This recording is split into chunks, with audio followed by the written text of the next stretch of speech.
Kumusta mga idol? Papalapit na ang NBA trade deadline.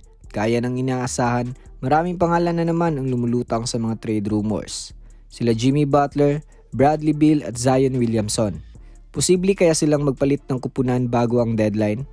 Tara't alamin natin ang mga pinakabagong balita sa mundo ng NBA trades. Unahin na natin si Jimmy Buckets. Ayon sa mga balita, gusto na raw niyang umalis sa Miami Heat bago ang February 6 trade deadline. Pero eto ang twist, kahit walang no trade clause sa kontrata niya, pinayuhan daw niya ang Grizzlies na huwag siyang kunin. Bakit nga ba? Well, kilala si Butler sa pagiging vocal kapag hindi siya masaya sa isang team. Kaya kahit walang formal na veto power, parang pinapaalam na niya sa mga teams na ayaw niyang pumunta sa Memphis. Nakakatawa man mga idol pero effective. Punta naman tayo sa Golden State Warriors.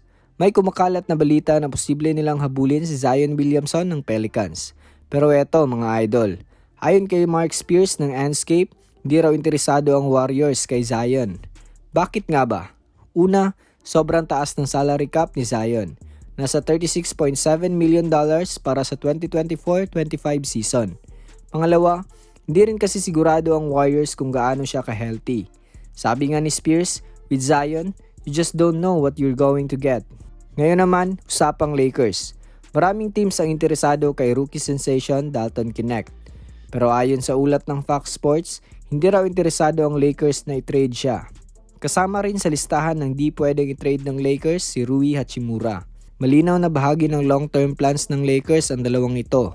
Punta naman tayo kay Bradley Beal ng Phoenix Suns.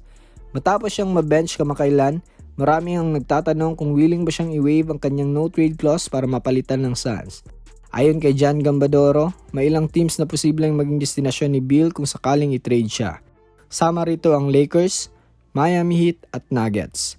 Kung sakaling mapunta siya sa Miami, posibleng mangyari ang isang malaking trade para kay Jimmy Butler. Pero para maganap ito, kakailanganin ng Suns na magbigay ng ilang draft picks. Ano sa tingin niyo mga idol?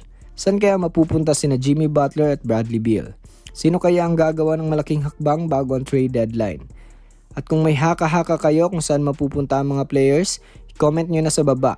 Sa ibang balita naman mga idol, grabe ang naging laban sa pagitan ng Sacramento Kings at Boston Celtics. Pinangunahan ni Domantas Sabonis ang Kings para sa isang malaking panalo laban sa powerhouse team na Boston. Pero hindi lang ito basta-bastang panalo dahil gumawa si Sabonis ng kasaysayan sa TD Garden. Sa kanilang laban itong Sabado, gumawa si Domantas Sabonis ng career high 28 rebounds at 23 points.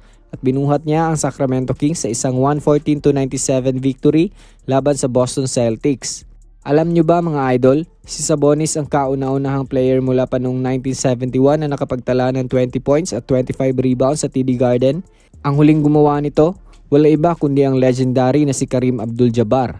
At hindi lang yan, ito na ang 33rd double-double ni Sabonis ngayong season at ang 24th game sa karir niya kung saan siya kumuha ng 20 rebounds o higit pa. Gumawa din si DeMar DeRozan ng 24 points at 9 assists at si Malik Monk na may 22 points at 8 assists.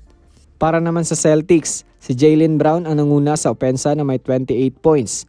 Nagambag din si Porzingis ng 22 points at 10 rebounds, habang si Jason Tatum ay gumawa ng 15 points at 12 rebounds. Pero sa huli, kinapos pa rin ng Boston mga idol. Sa panalo na ito, na-extend ng Kings ang kanilang season high win streak sa 6 na sunod na laro. Grabe mga idol, parang legit playoff contender na ang Kings sa pinapakita nila. Si Domantas Sabonis na ba ang underrated MVP candidate ngayong season? Ano sa tingin nyo?